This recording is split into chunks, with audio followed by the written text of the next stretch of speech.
could not enjoy life anymore.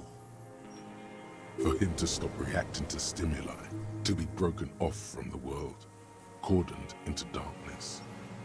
And I wanted to see his head explode. That too.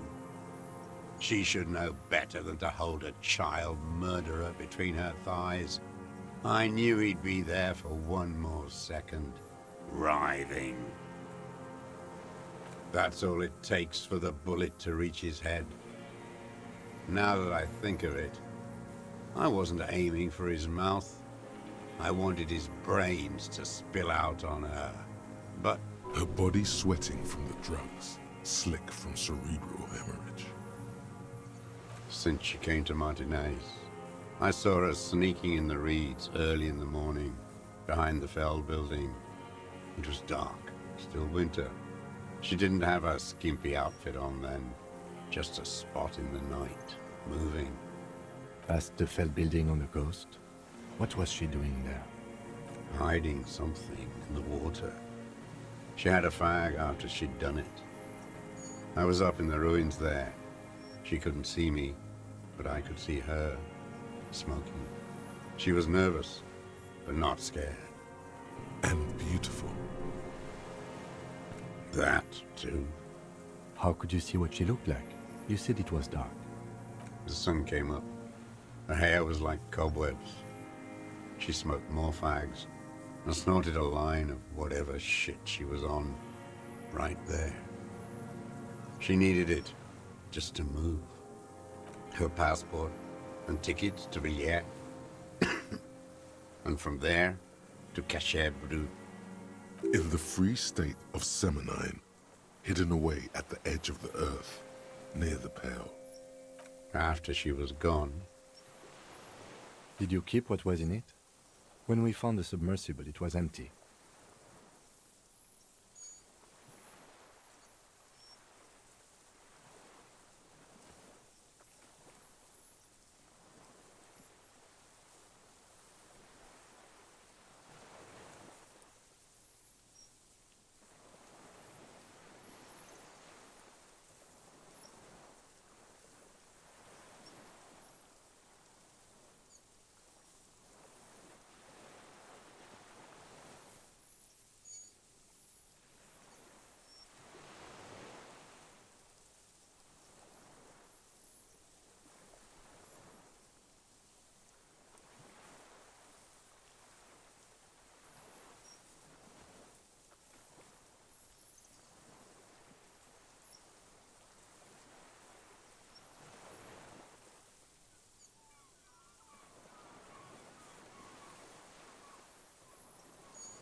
No. Why would I do that? I didn't need tickets to Villiers. I'd put them back. If I wanted to extort someone, I'd do better. This implies that he's thought about extorting her. Why would I need that trash? I'm not going to Villiers. A strange confusion comes over him from time to time. Some kind of aberration of the nervous system. I did. She had a face like an archipelago, with those birthmarks, and a body hard and lean and bruised all over, black and yellow.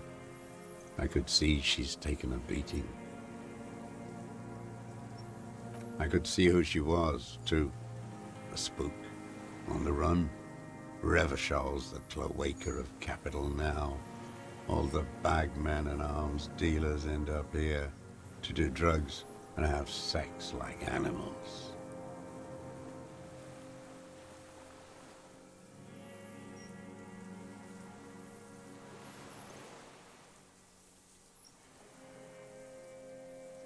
You could tell she was a spook from the documents? She had different color hair on the photo, and glasses. Forged. Some sordid bourgeois affair. I've heard about this kind of thing on the radio. He's setting it up for you. The bruises, you can't make that out in a scope. You can't see bruises through a scope. It's just a blur. It quickly comes to you. Mm-hmm. Bending like a bow against the glass. I've been through all of Martinez, every nook and cranny. Yes, that too. The things they did in that little room. What she'd do to feel good. Funny the way light works. You turn it on inside, and it gets so dark out, you can't see a man looking in. I learned that in the 20s, when they were still hunting me. I've seen people do some shit, but... Those two took the cake. You hear the familiar scribble of the lieutenant's pen. A quick glance at you. One more loose end down. We're doing this, detective. How did you get in there? The hidden pinball workshop.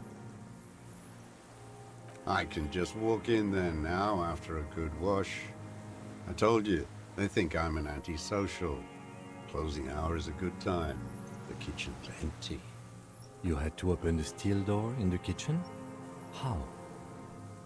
I got that open a long time ago. Some bourgeois game merchant lived there. I don't know, 15 years ago. He left spare keys all over, and I took one. Then I saw her turn the light on one night in my scope. There's nothing to hold on to. Only this. It's not enough. Man needs to feel something else. In this fight, it helps if you have your eye on something there. It's weakness, I know.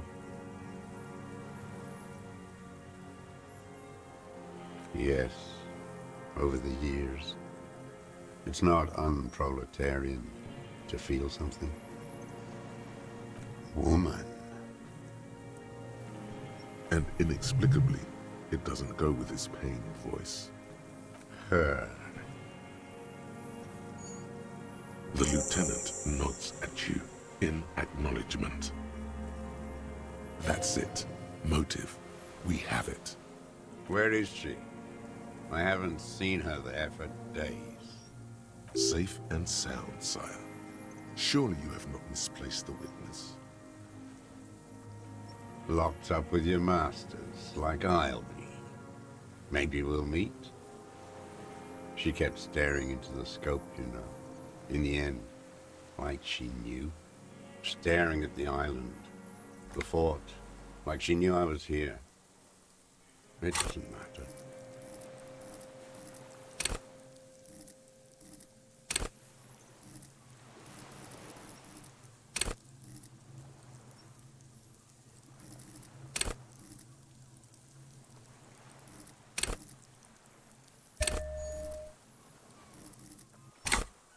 Midtown, across the Bay of Revachol, cold rain falls on 40-story towers.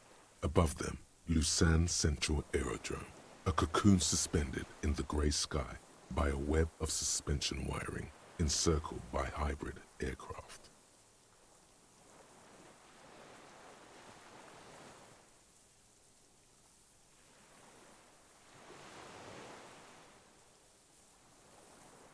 On the platform, a young woman is withdrawing from amphetamines, barbiturates, and alcohol. Yet still she smiles among the crowd, among the great ghosts of the city she's leaving, for another, far south. Smaller, distant, hidden, not like the great chandelier she sees sparkle in the night below her.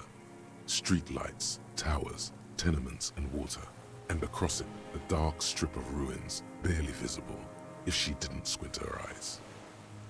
He knew she knows. She was looking at the island, figuring it out, day by day, cigarette by cigarette. We could get more. We've got him talking. Who knows what he's seen and done over the years? Enough. Take him in. Bend his arms behind his back and end this. Tragic comedy. Druggies, prostitutes, and rentiers. A strange little engine seems to fire up in him again. It straightens his back. The familiar put of hatred. Detest pushes the cobwebs out of his eyes, pushes the melancholy aside. He relishes it.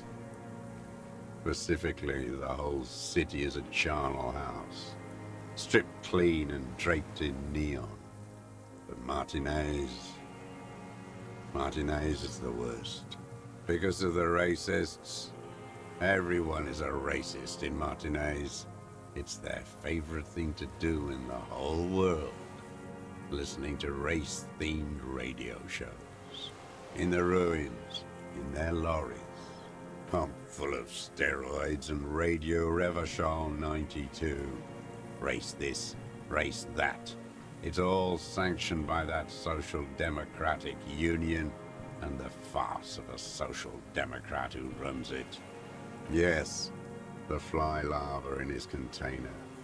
He let some nihilistic advertising yuppies erect a statue of Philippe III, a syphilitic murderer, on the town square, to spit on the working class. Not since the serfs of ancient Pericarnassus has history produced a more inert social class than the Martinez proletariat. The rest of Revachol at least pretends to rebuild. These people still live in ruins.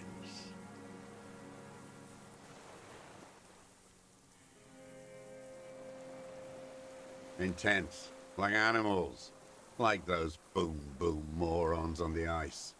A pity they didn't drown in that tent of theirs.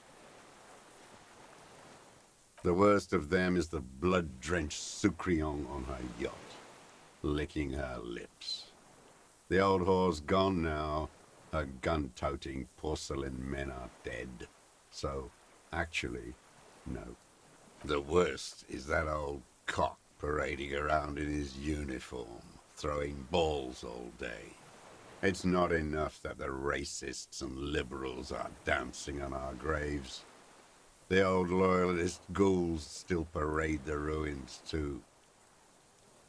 Every morning he's there, while the parasites he fought to protect are off in Ozon, or Quayamoran, or some other island they built their palaces on, feeding on drugs and having sex with their own children. That's all the rich really want. Sex with their own children. Throughout history, even the royal bloodline of the suzerain, it's all just an excuse for them to have sordid sex. At least that old cunt, Fricelle, is now dead. We did good when we pushed him under that horse car. If only, in the 30s, those disco whores. The disco whores are too much. Hatred shuts down his brain's language center, leaving only a nonsensical sputter. There was something about a statue and nihilistic advertising agency people might be worth investigating. Syphilis is a disease Philip III contracted in a whorehouse. The statue is an abomination. The bacteria entered his brain and made him squander trillions on sparkling wine, cocainum, and monuments of himself. His son, Philip IV, the Insane, contracted syphilis in the womb. That is technically possible, although Philippe III was not actually syphilitic. He was just mad. And he still went on to govern Revachol for 25 years. We lost 2 million lives toppling that mode of government. And those grotesque statues, too. And what a keen remark. Yes, it is, isn't it? It's still there. Do you know why? The king was a congenitally deformed adulterer. The party had his monuments detonated with plastic explosives. That one was especially destructible. Until some advertising cockroaches used their accumulated capital to erect a new, ironic version of it. Art is a bourgeois establishment. It's an affront to humanity. Wait, it suddenly strikes you.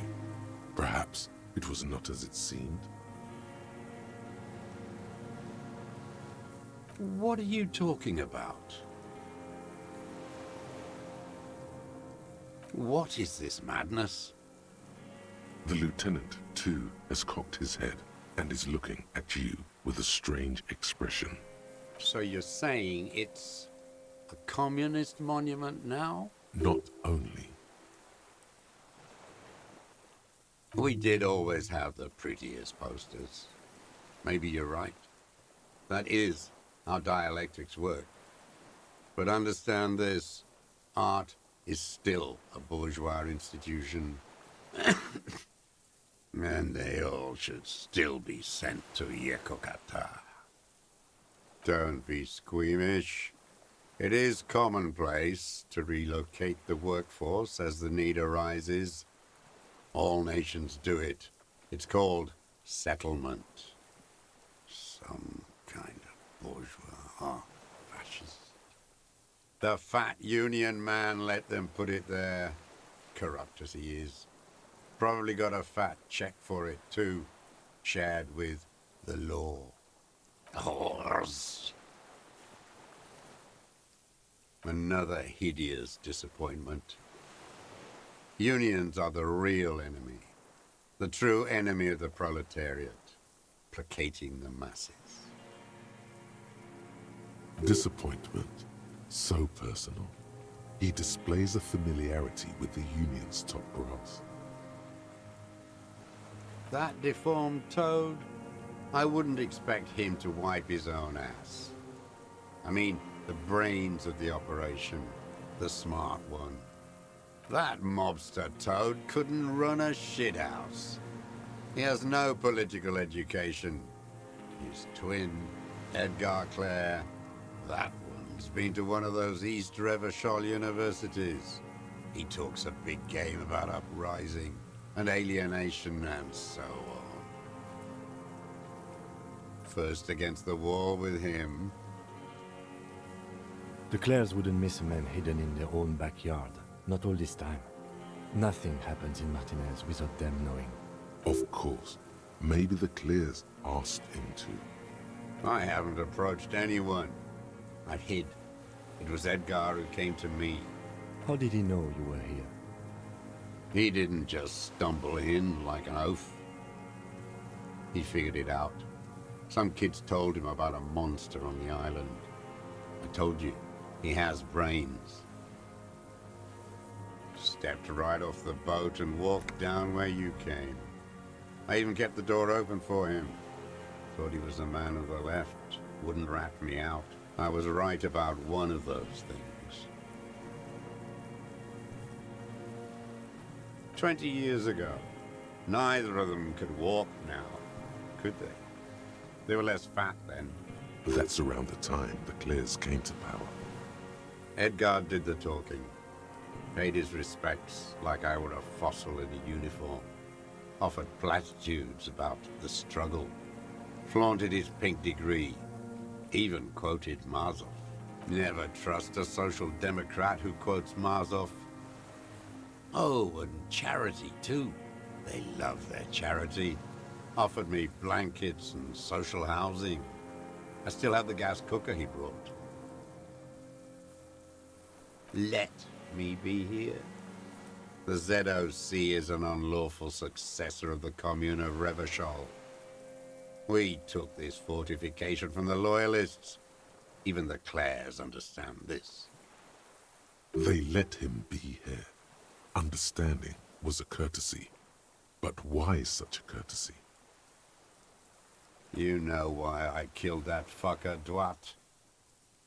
As to Edgar, I'm not doing anything for that swine again. Again? What have you done for Edgar before? Tried teaching him some Marzovian socioeconomics. They didn't stick. We parted ways. Okay, he didn't do the hanged man for them. But he's insinuating something. There is more here. You can feel it. He was not outright lying, but almost. The connection comes to you like a splash of cold water. Dark, cold water. Hey. He acknowledges it. Here we go. A twist behind the dark bend. That bourgeois cow. Tiffin Holly was her name. Licked the rich man's hand every time he came to town. Never seen a labor leader so hot on mutual cooperation. And money. She liked that too. That Holly was a real bridge builder and a deal maker. Bordering on sentimentality, it drips out of him, tempered by something familiar to you. A familiar rage. She was. And she was real soft on those money men. Had a Barbara Muskova bag over her shoulder that she liked to bring to work. Called in, they say, on the eve of battle. Ran away. Vanished like a piss stain.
No, that's not quite it, is it?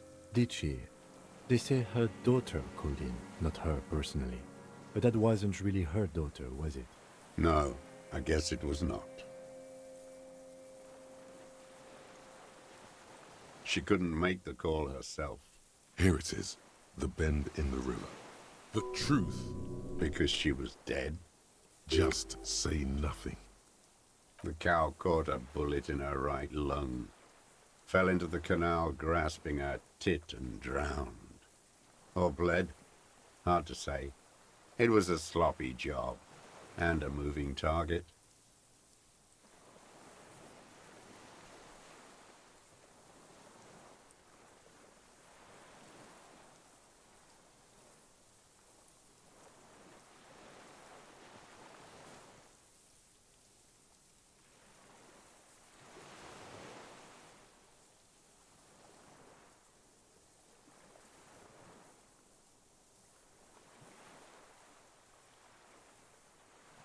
She was going home, waddling, dressed in yellow, drunk like she often was.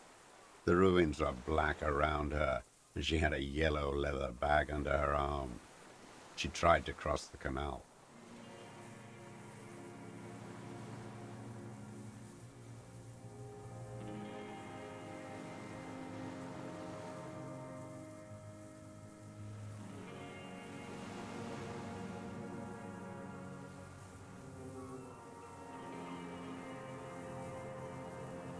Heading home to Grand Couronne or Betancourt, someplace like that, where they build those new bâtiments for the people who flourish in the hell around her, and the ruins.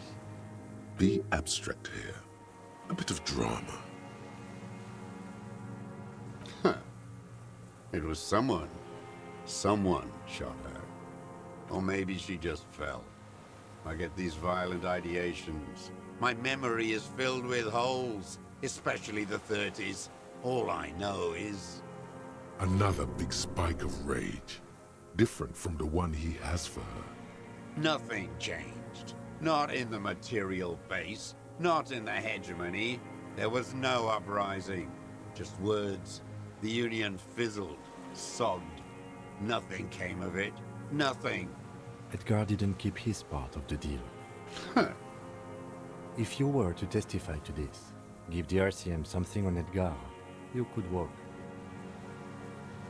We would strike everything you've done and process you as a POW. You were in a war. You were on assignment. We could even extradite you to the Samaran People's Republic. A degenerate worker state? Go shit. No, thank you. I'm Revacholian. My days are short. I will rot away here, in a moral intern cell. I will not testify to anything. I saw it happen, and I liked it. That's all I have to say. I didn't live and fight for 40 years to end up as a collaborationist. I've heard it on Channel 8, 40 AM, Radio Revachol, late night. Everyone is a blobber in this world.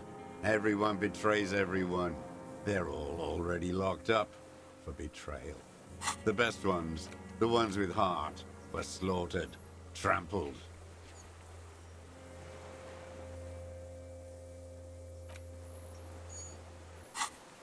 There is plenty here to work with once he's in custody, and the lieutenant knows it. He gives you a little nod to proceed. Every fucking morning for 34 years. Throwing that ball. One ball against the other. I've always loathed that game. That is not a working class game. I don't care what they say on Radio June. Royalist ghouls played like it was life itself. Click, clack across the water each day. And that uniform, like a parrot plumage. I won't even mention that he's a traitor to his race. I remember him. I remember him from La Noce. Not him, personally.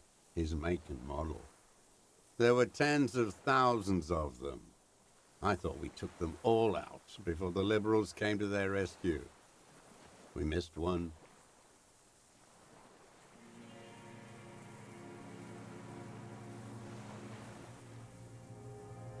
That one. Fat and plump, like a pheasant, just begging to be popped off. Please, Mr. Dross, shoot me. He whispers with such predatory hunger, it borders on longing. Not yet. I like to look at him strut around, place the crosshair on his medals, right on his face, and just fiddle the trigger. Think about it. Let the bonbon melt in my mouth. A treat, better served for later. He's a pleasure delayer. He is a juicy bonbon, that one. A real treat for the black day. The blackest. When I put that gun in my own mouth, I think, no, Don't waste it. Put this lead in that cock, Rene. For the boys he killed. And then I look at him throw those balls, and I suddenly feel better.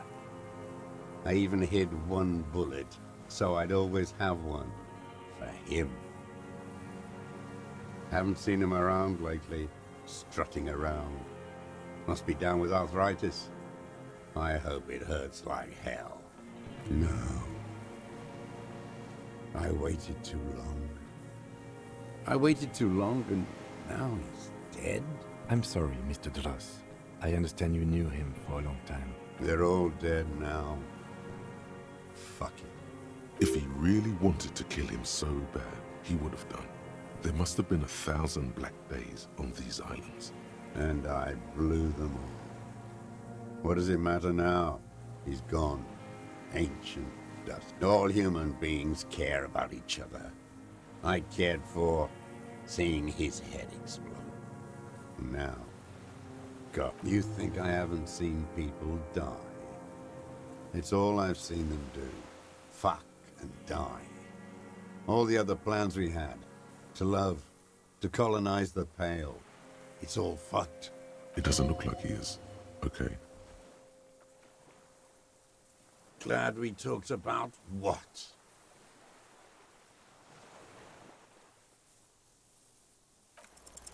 For a 60-year-old man with stomach trouble, who spent his entire life alone on an... He's clearly a drug user of the painkiller sort, prone to erratic... His lip curls. Glad we talked about what? What? But you said I would be taken to the... The sum of all the erratic movements, fidgeting, and mood swings he's been exhibiting. The wind picks up. The silence on the water is broken all around you. Little shivers of waves appear. The lieutenant continues, like an incantation. Your Wayfarer rights have been suspended. Information provided to the officers on the scene will be used against you by the prosecution.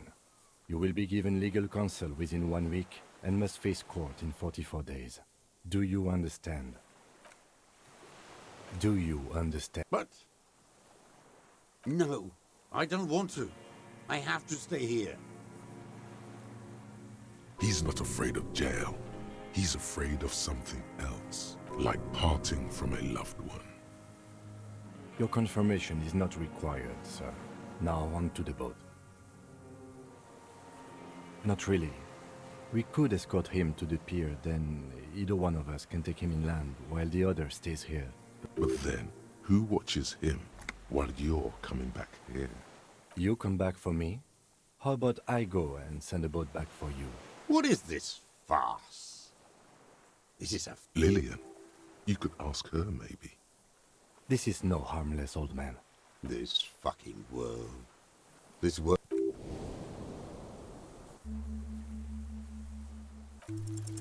You thought you heard... Maybe we could all fit in there.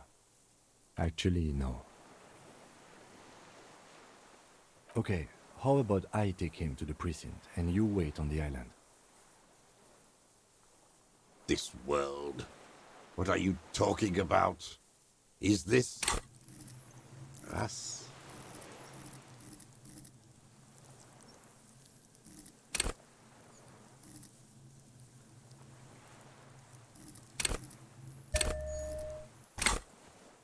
The wind is cold from the east.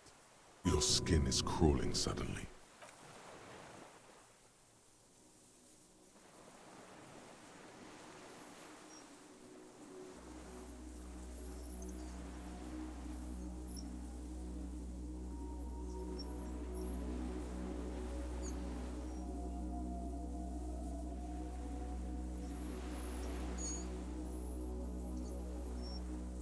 A delicate tangle of arms and legs unfolds from the reeds, limb by limb, to then just stand there, moving its scythe-like arms in ghostly silence. It's still there, an unfolding mechanism of reed-like chitin, hovering in place. What are you talking about? There's nothing there. The stick insect is over 3 meters tall, It looks straight at you with its tiny pinprick eyes and its grotesquely small head. You feel your legs shaking under you and your gun hand rise. You feel the lieutenant's hand on your back. I can see it. Thank God. If he can see, then you're not insane. But that means it's really there, spinning slowly, in absolute silence. Its limbs long and slender. Be very, very careful.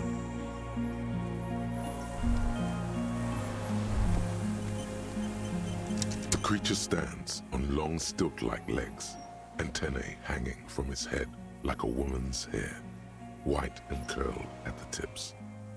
It is no more than 5 steps away from you.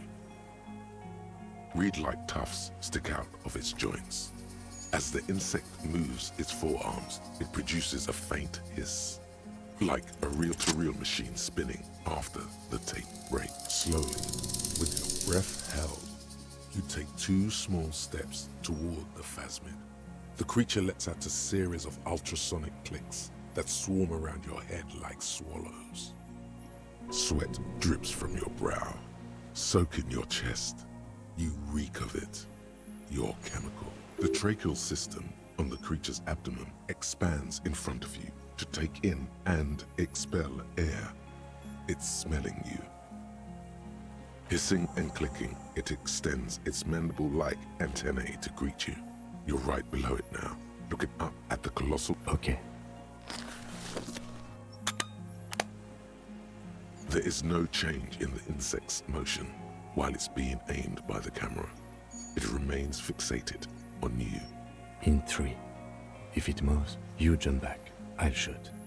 Here we go. The shrill flash of the camera cuts the air like the blade of a sword.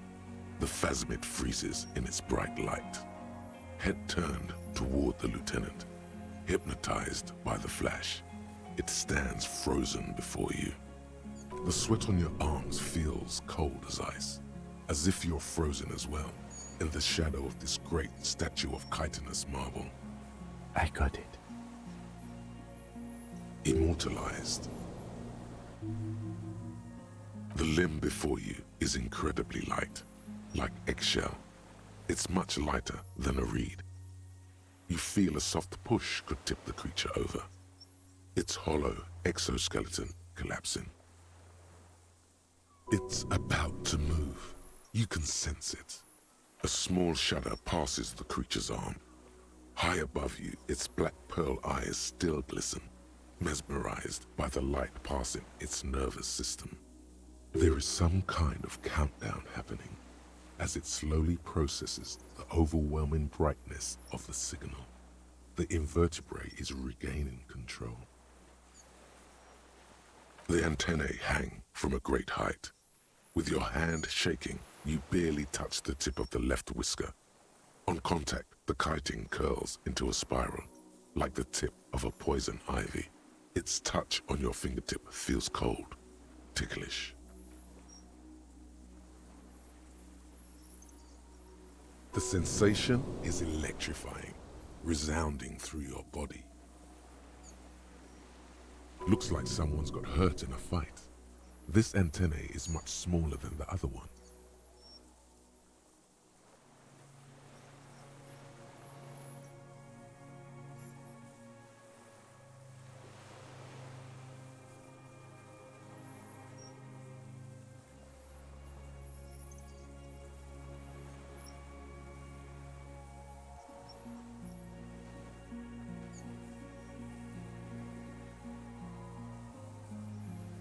Be careful, detective. It's moving. Another shudder pulses through the creature's limbs. It jolts back to life, like a record continuing where it left off, in a swaying, praying motion. Even the small black pearls of its eyes do not stray from you. Maybe it is real, the pheromone. About now, he is ready to believe in anything. The insect's head is crowned with reed-like scales, the shape of seed heads. They rustle as the air moves. The ventricles at its abdomen continue expanding, like lunglets. Breathing you in, Your sour, greasy semiochemicals on the breeze. The insect stops. No. Stop. Be afraid. The invertebrate comes back to life, stridulating. Sets of complex eyes follow you, moving in tandem on either side of the insect's small head. No reply. A total ancient. You were right. Little bubbles form on the mouth parts of the creature, on its segmented lower lip. It looks to be foaming, slowly. The foam is white, then yellowish. Careful. It may be poisonous. The foam slowly turns a darker shade, like burnt caramel, as the insect moves its mouth parts, masticating. The little bubbles begin to burst, one by one. I exist. Tell me what it's like for you. Fire? Where? I do not have fire inside me. In me, there is not even blood, but lymph, like sap from a one palm. Now, I will tell you what it's like for me. For me, it is a series of half-lit images, a kind of darkness, being intruded upon, transient, dim, moist, shapes of plants and animals, and internal sensations, a swarm of sounds, tiny vibrations on the inside of my forearms, all speak of complexities totally beyond my understanding. I am at the end of a narrow funnel, weightless, so light, it only feels like something to be me. In truth, perhaps I'm nothing. I certainly do not have a soul, and if I did, it would never burn. Are you sure? Sometimes, when molting, I will grow a lost limb. One time something went wrong, and a small leg replaced the missing antenna. No, the leg tried to move around independently, making it hard to walk. Yes, thankfully someone ate it. The next time I molded, I grew an antenna again. This would explain its antenna being smaller. No, it's what the 3 meters tall stick insect came up with. Yes, I am lucky.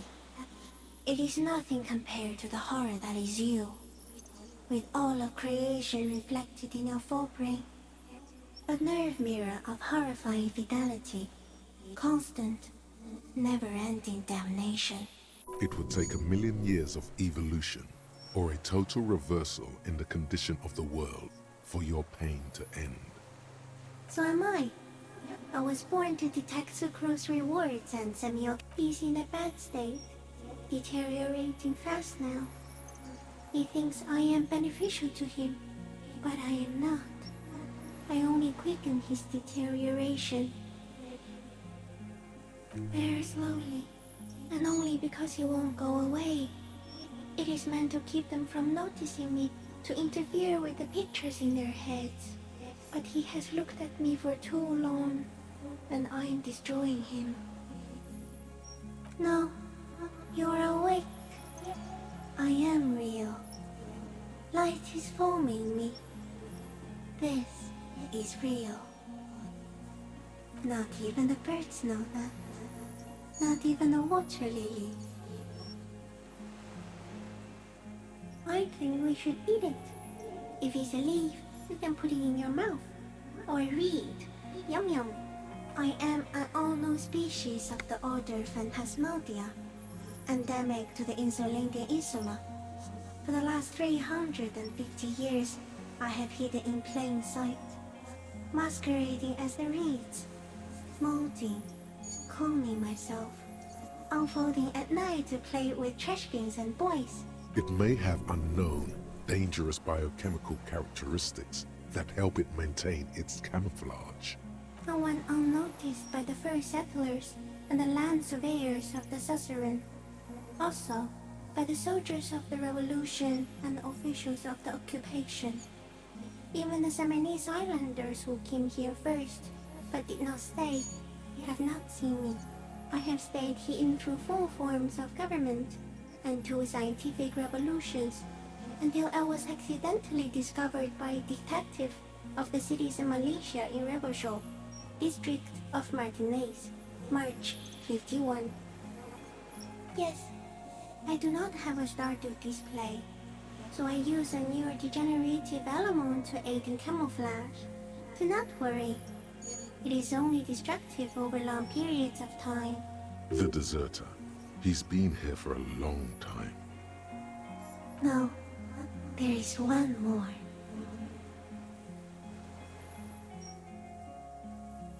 Thank you. I also have one more thing to say to you before you go. That woman, turn from the ruin. Turn and go forward. For she was hell on earth. It doesn't take a 3-meter stick insect to tell you that. As you're turning away, the phasmid mirrors your movements, stepping on the water, the long limbs carrying its feather weight without breaking its surface.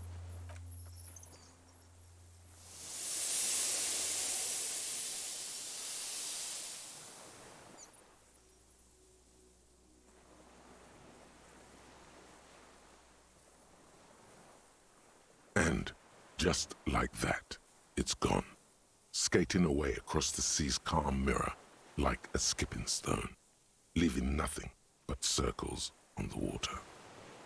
And something under it, in the place it stood, bobbing there, among the reeds, a collection of items. It's gone.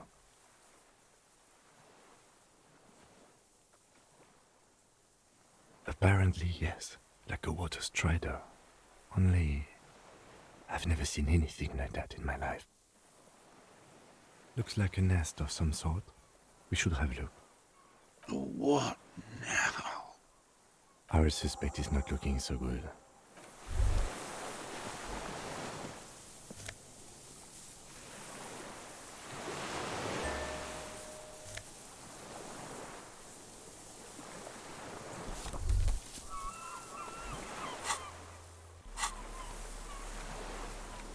This passport, issued by the Sovereign Republic of Oranje, is issued to a black-haired woman called Katarzyna Alazie.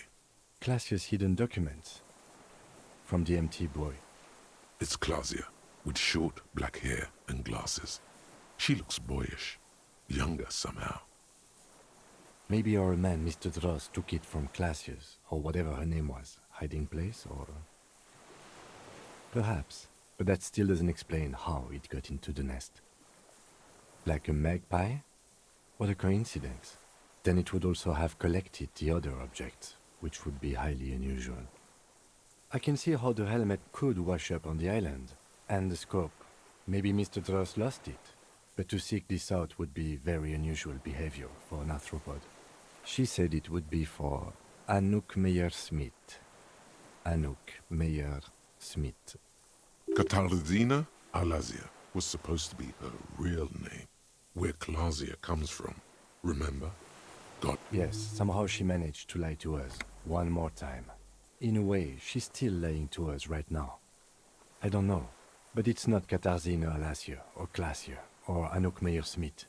We didn't even scratch the surface with her, detective. Perhaps it's better that we didn't arrest her. Who knows what hell she'd be raising in my district by now. The winds are silent.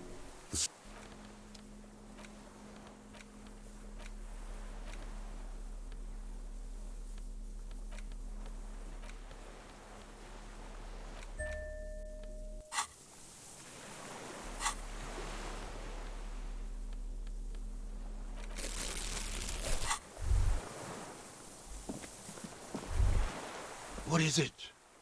What do you want from me? I can't go. Something is very wrong with him now. See? Mr. Dross? The man does not respond. He keeps like an addict of some terrible substance. A light shiver passes him, followed by nothing. His hands are trembling, and he breathes slowly. He's going into some kind of psychomotor immobility.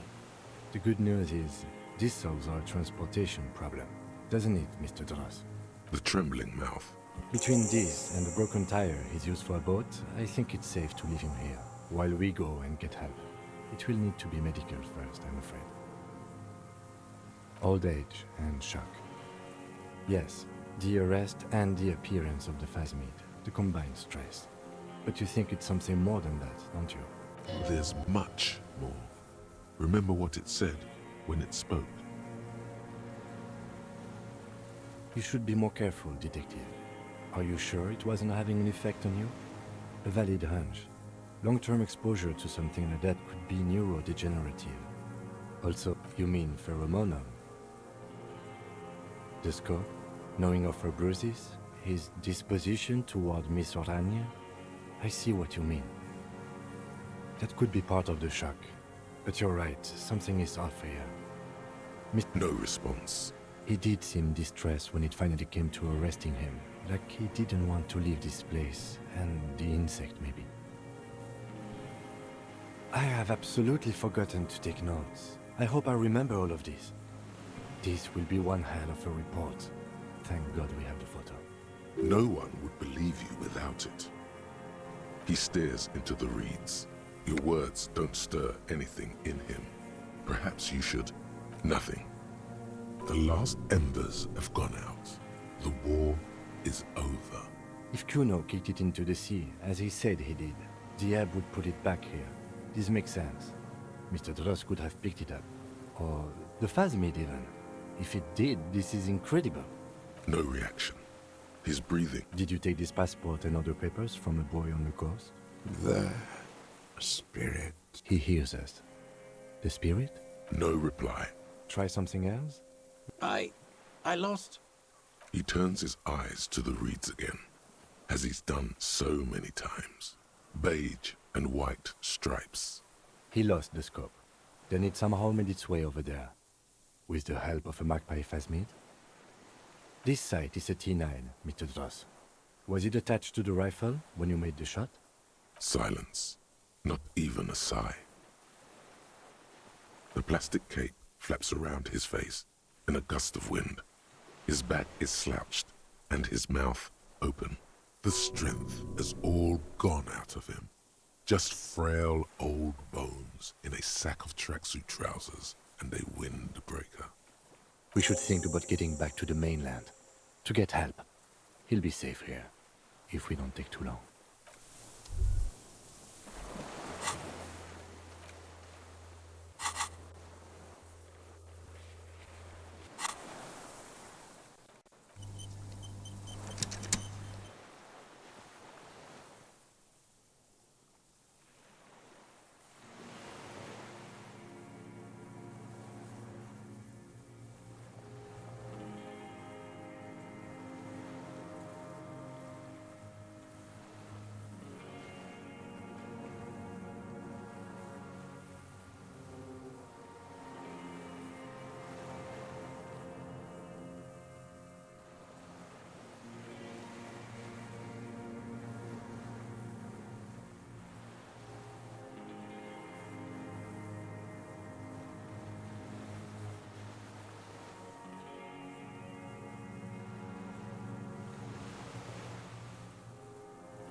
The skiff is swaying on the... Let's.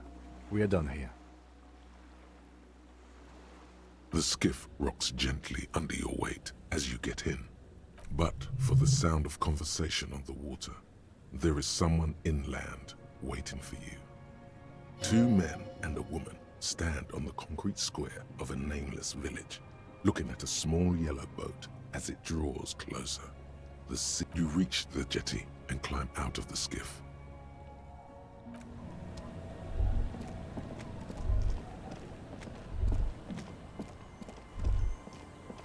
Look what the tide brought in. You look like a fucking clown, Harry. Not like a funny police officer, but like a real-life, full-time, pie-in-the-face, unicycle-riding circus employee. Whatever this is, it is completely unimportant compared to what you've just seen. This is the man with sunglasses from the Whirling in Rags. But where are his sunglasses? That's right. And you're some kind of an urban scarecrow thing? Bothered by it? Harry, you're a goddamn cop. They're afraid of you. Actually, are you? Are you still a cop? There's so much disco going on, it's hard to tell. Vic, calm down. We're not forgetting about anything. Look at you. Hello, I'm Trent Heilerstam. I believe we've met on several occasions. I'm your goddamn partner, Jean-Vic Quemar, and this is your special task force. Or what's left of it.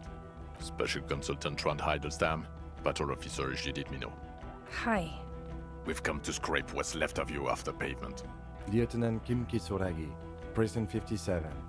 We've just come from the island, where our investigation led us. The scene is making even him feel as though he has to justify your actions. We might need your help with something later. As if he recalled that he's in fact a decorated police lieutenant and not a naughty boy. But this is clearly a departmental matter, so I'm going to leave you to discuss it among yourselves. It's good to meet you, Lieutenant Kitsuhagi. Letting the lieutenant know he shouldn't feel embarrassed over the Ari, we want to help you.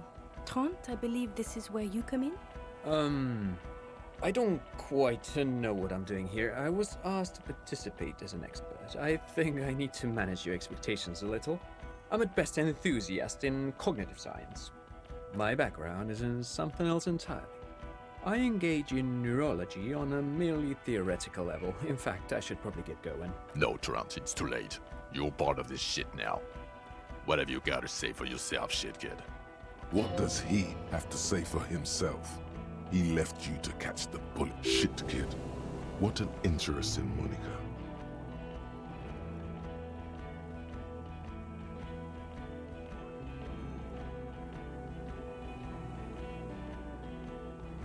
God damn it, Harry. You told us to fuck off. You said we're cramping your style. Your detective god. Fuck everything. All we burn. Detect. It wasn't like that. Fuck you, Harry. We didn't know there was gonna be a tribunal, did we?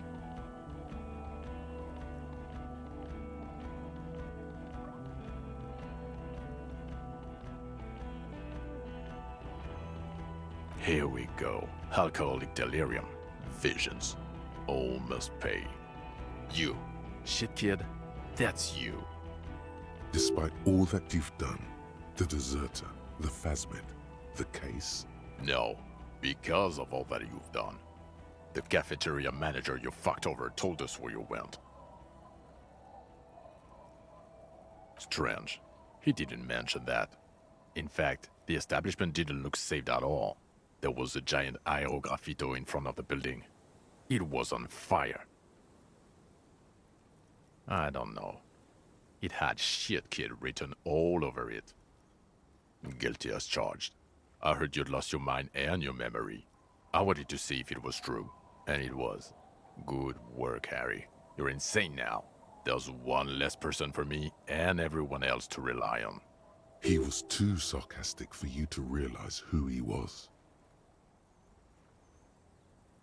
Did you? Or did you literally not recognize my face? We've been partners for how long, Harry? Don't answer that. You... Lieutenant, my name is not Horse-Faced Woman. It's Judith Minot. I was assigned to your unit 2 months ago. I thought we were friends. Right, sir.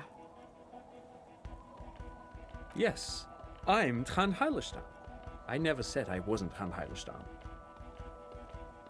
Mikael? Mikael's my son. His son? What a joke. Everyone is lying to you. No, I was just interested in the Feld building and the Martinez beachhead. And Mikael wanted to see Martinez. It was a coincidence. What indeed? I was asked to share my take on some of the more obscure theories developed in Königstein in the 30s, like partial psychotraumatic amnesia, group personality theory. He's here to see if you're insane. He's smart. Let's move on. Duped. Hey, here's a brilliant idea. Yes, I'm still Kim Kisulagi, still a lieutenant from Precinct 57. Still caught up in this crossfire, too. Yeah, Major Crimes Unit. Under Lieutenant Dubois and he doesn't remember. See? He really doesn't remember. It wasn't a sick joke. At least that's good. Yeah, that's very good. The bells aren't ringing because you have brain damage. Trond, this is where you come in. How bad is it? Well, he doesn't have visible tremors, he talks without slurring, he can drive a boat, he's standing, reasoning. All good signs, but complete retrograde amnesia, episodic and semantic. Meaning, you forgot both who you are and the definitions of money, Isola, hell, and so on. As displayed in the station call, our interactions with him, and I don't want to be a snitch, but also mine with him before when Harry did not seem to know who I was. It's all very interesting.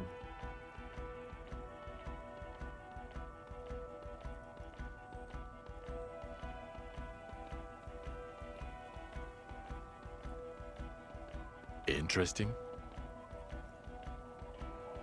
Yes, interesting. I have my theories, but I would like to hear Harry's thoughts first. Harry, what do you think happened to you? Neurologically, psychologically, and why not socioeconomically?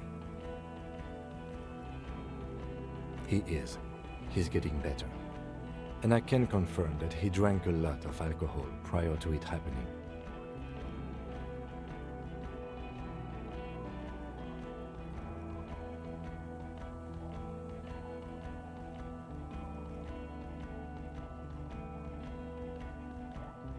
I believe he drank. People do that, especially this one. What they don't do is forget their whole life because of drinking.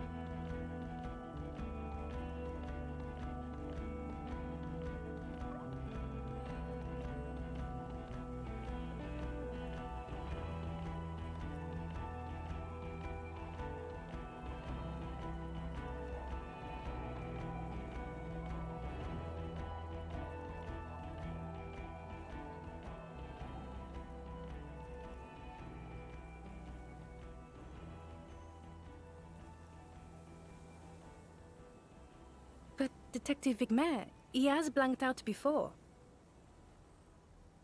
Yes, a couple of times. After some of the more serious benders.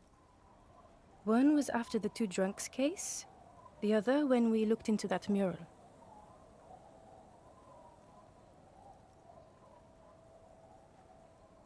So you don't remember not remembering. Beautiful. The 2 cases in your ledger, the unsolvable case and the Next World mural, those were recent. Those cases were hard on you. Interesting. So at first he dipped his toes into it, prepared. That's where he would have gotten the idea, yes. Practice. And then he used alcohol to get there, so to speak. What do you mean? Well, here's my theory. What if this is an absolutely normal reaction to the world we're living in? What if this is not a significant anomaly at all? Something to be explained, approached as a defect? Look at the sensory input here. Look at the ruins, the neon, listen to the radio, the multitudes, the people. Live here for 40 years. As a police detective, he's like a magnetic reader on the world team, to borrow a known metaphor. Harry's been pushed flat against it. Total input.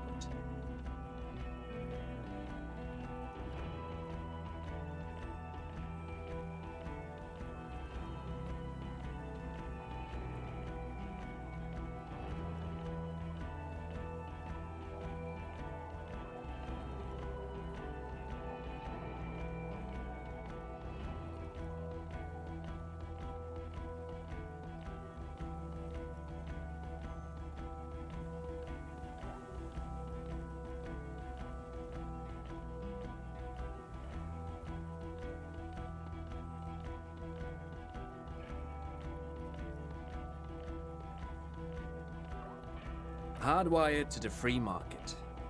He just needed for its end.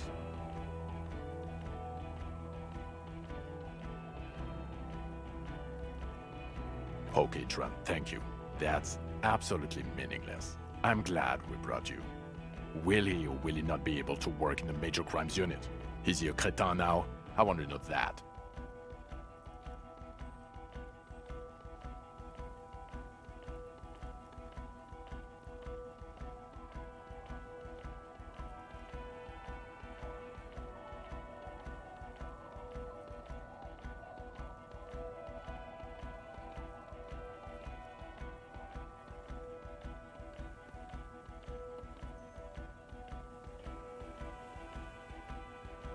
He's not a cretin, and he is able to do work.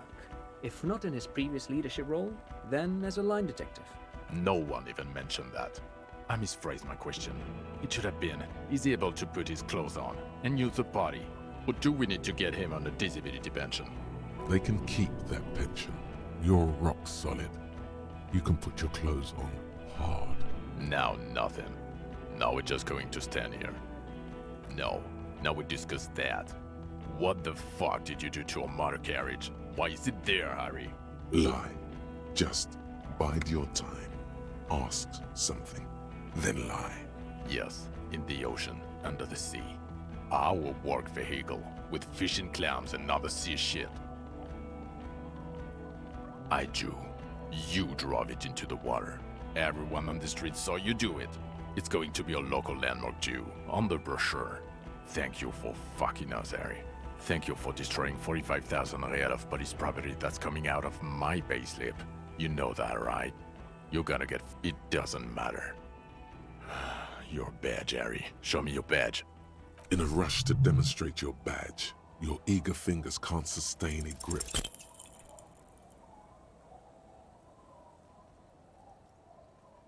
You juggle the badge for a second, unsuccessfully. Ouch! You strained... He found it. He found it, Jean. It's his badge. And your gun? As if having your badge and gun are natural states, not achievements. What is it with all these material objects? He has it. And he didn't drop it. You're drunk like a bum, Harry. Put that thing away before you... We're not talking about the fucking gun anymore. We're talking about the vaporized cloud of ethanol coming from your mouth. This is so unfair. He knows you have the gun, and still he's punishing you. Who are you posing for, huh? I suspect escaped, Harry. Glacier something. Because you were too high to assess a flight risk. We've read the reports. Lieutenant Kitsuragis. We know.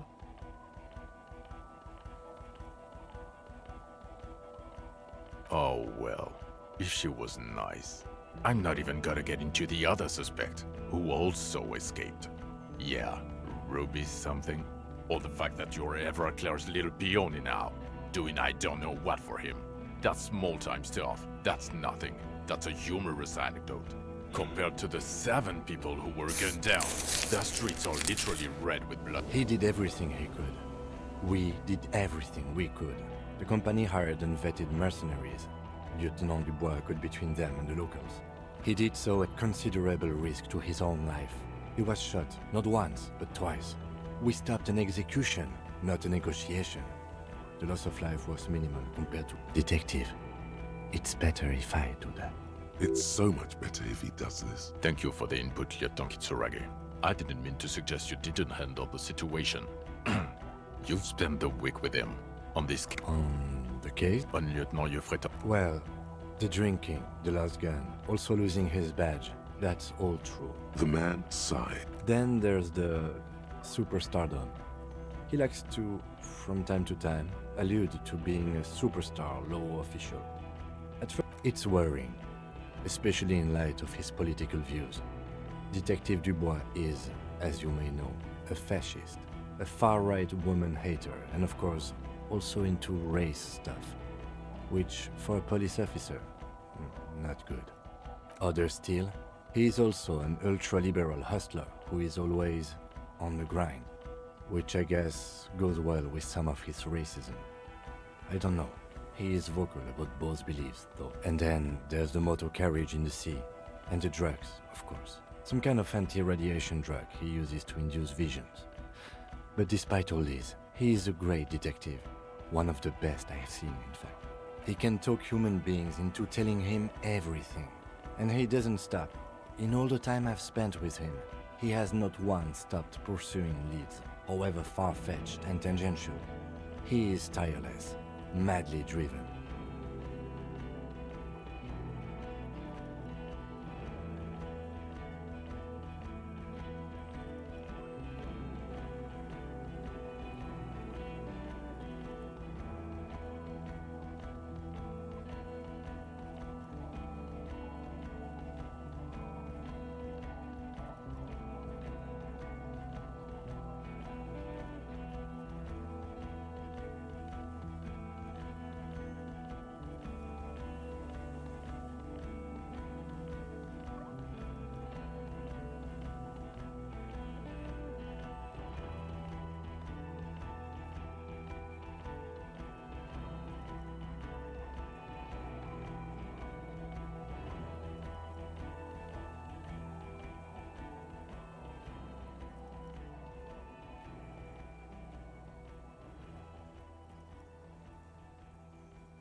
And he solved it, near perfectly.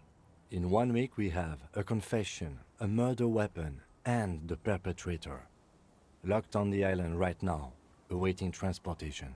He apprehended a revolutionary brigade who stayed hidden for 50 years, ever since the revolution, who's probably committed other murders over those years.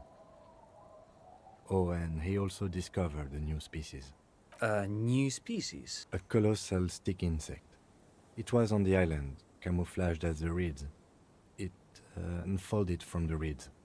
I think we may be dealing with the Insulindian phasmid. He takes out the photo of the phasmid and shows it to the officers across the yard. The wind blows, flapping the glossy rectangle in his hand. You hear gasps beneath the howling of the wind. As you can see, it's about 3 meters tall. In fact, we think it may be the largest land invertebrate ever discovered.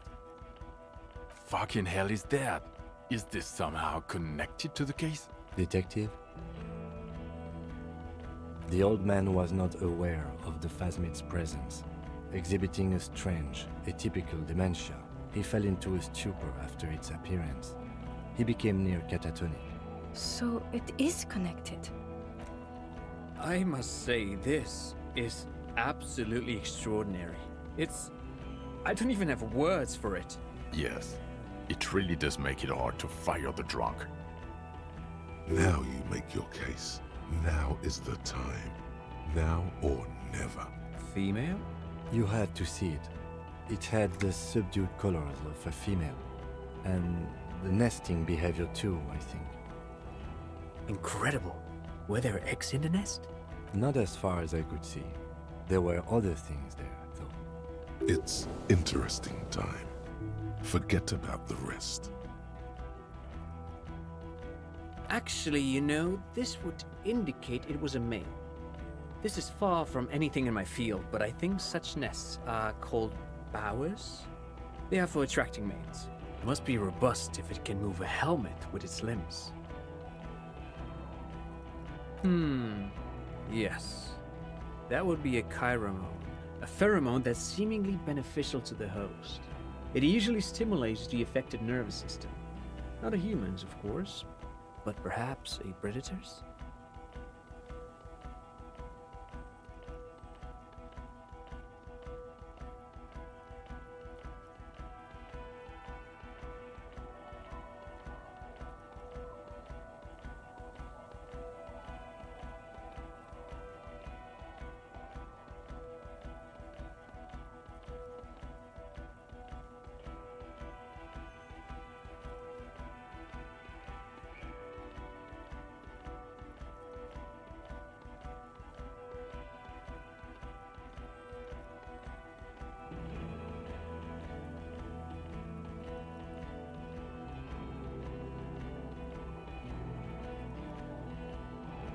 Nothing is off the table.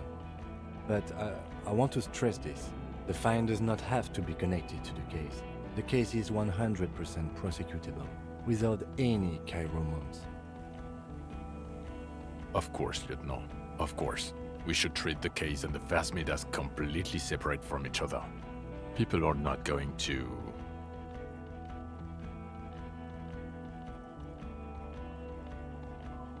They're not going to go for this speculation in the constabulary.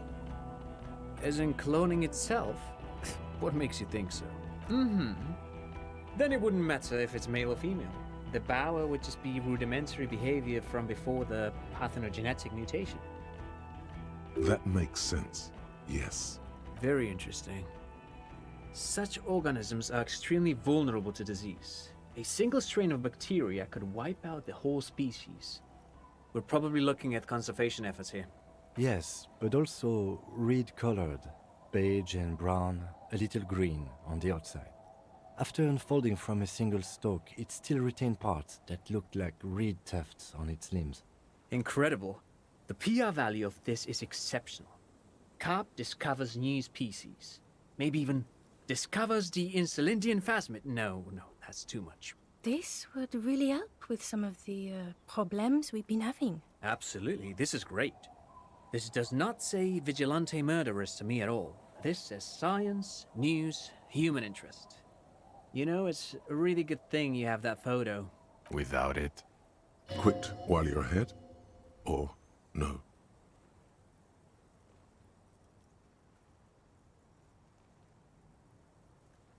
Lilianovich. A revolutionary matronym. The custom started in Grad, where they have patronyms. Krasovich, Lasovich, etc. The revolutionaries saw this as a chauvinist atavism, so they used matronyms, derived from the mother's name instead. This man's mother was Lilian. His Lilian's son, Lilianovich. The custom was overturned after the revolution failed, but not before it made it to Revachol. So, it is what a soldier of the ICM would be called. Thank you, Trant. Thank you for that piece of cultural theory. You said you have a motive? Of course, excuse me, I just thought it was noteworthy. He wasn't quite sure about the straggler before he heard this detail. It must have convinced him. Jalousie. I thought this Lilianovich was an old man. To have been hiding for 50 years. Like 70-something. A strange psychosexual fixation, aggravated possibly by proximity to the phasmid and its chemicals. He himself gave a political reason, said he had killed an enemy combatant. Also, we have ballistics from the gun, matching the bullet found in the dead mercenary's head, and 2 officers on the scene that Mr. Dross confessed to. It's a clean win. Oh, it's way more than that.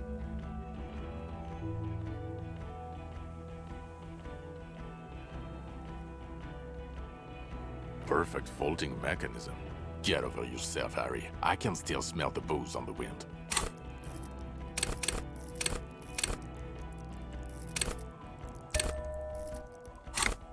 God damn it. It is bad. Even you can smell it. This is a conversation for when we are no longer out in the open, in Martinez, where Everard and Edgar Clare have ears everywhere. Understood, of course. But a case against Everard would be big. I would prefer not to partake in anything union-related, for political neutrality.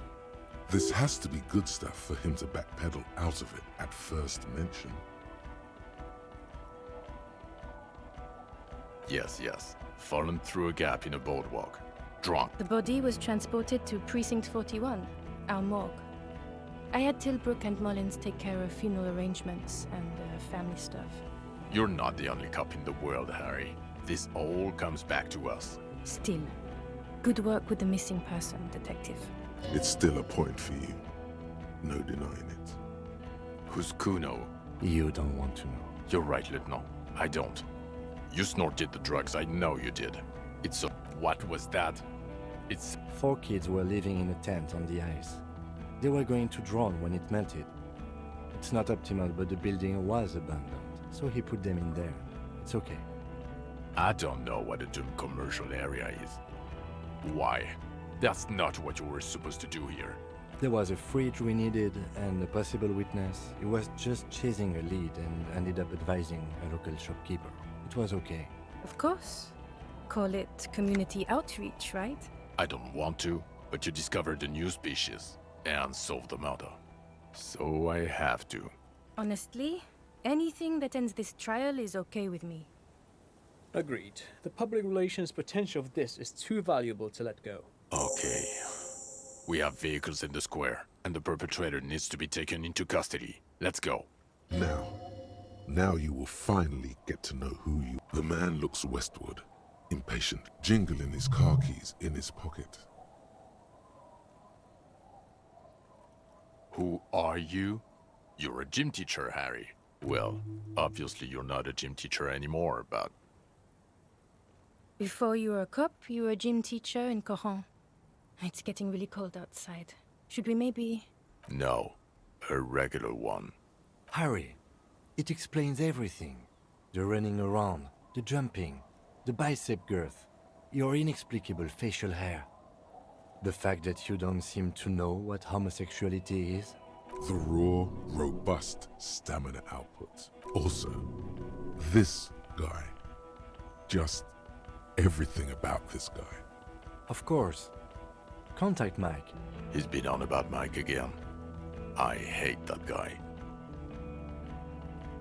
Oh, you don't say. Does he also vault an impassable gulf of finance and privilege? It is getting cold out. In your 20s or late 20s, you've really let yourself go since then. Yes, you taught gym in Cool. I believe that's the term. Taught gym at a high school. You were a high school gym teacher. The smell of sweat and glue. The worn floorboards. Coudron is just east of Jamrock. It was a short walk every morning to the baseball field or the sports building. High school.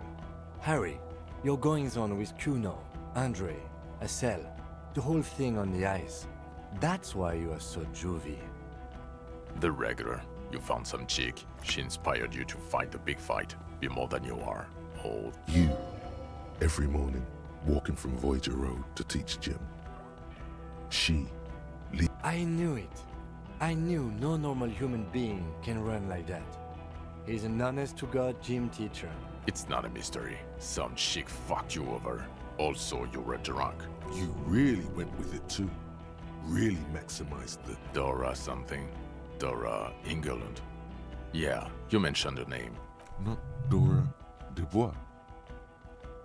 Something like that. Half Vazan. Vasa is where beautifully and impossibly blonde people come from. No one is married anymore. This is Revachol. So have I. The special consultant glanced. Us? We're the bloody murder station, haven't you heard? We're the bad guys. No one likes us. That's not true. Jamrock is too big for one precinct. You're just understaffed. And everyone respects the 41st. You have Captain Price.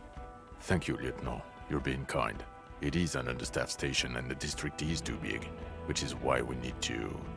Get back to it. We left Torson and McLean to run the Sea Wing. It's not good. So he remembers that.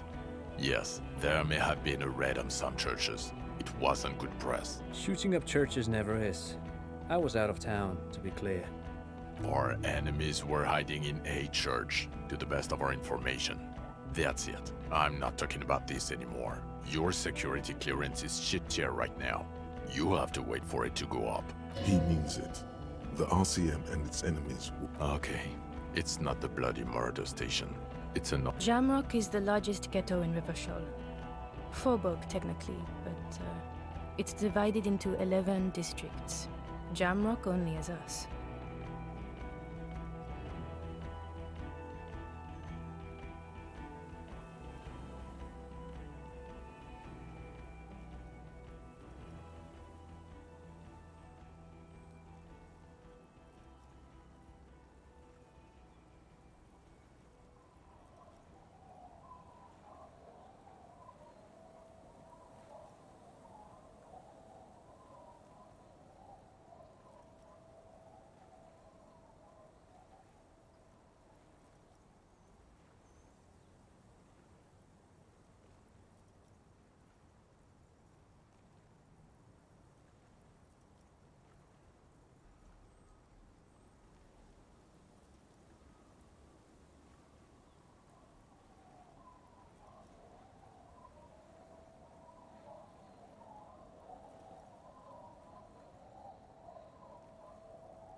The press will blow over.